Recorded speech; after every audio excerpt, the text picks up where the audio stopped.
Акырын сүйлөп бек таштабай көзмө наз кеп баштап.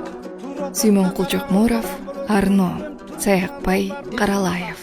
Geçen yıl bundunun oyunda gen talazdın boyunda kursağım açıp barasa jayаны geçip. Саякбай Каралаев улуу манасчы.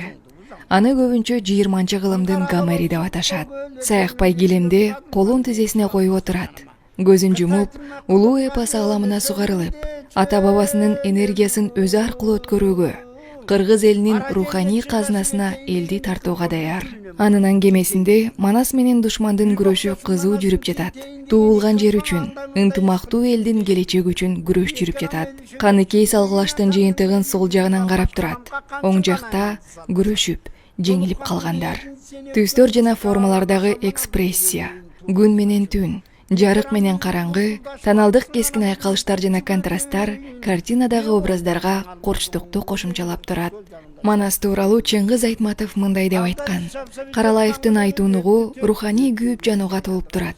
Ритмика, кумар, эргүү жана ошолордун жанында эле кусалануу, кайгы, санааркоо, көз жаш, андан ары эрдик, чечкиндүүлүк, кайраттуулук, анан кайрадан эле ойго батуу, күлкү менен ый.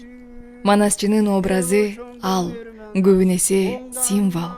Ал дүйнөнүн бардык нерселеринен оолак турат. Ошонун өзү бөтөнчө чечмелөө.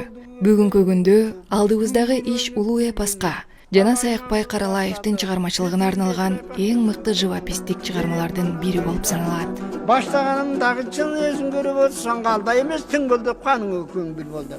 Катар чертип өзүңү таштаганымдагы чын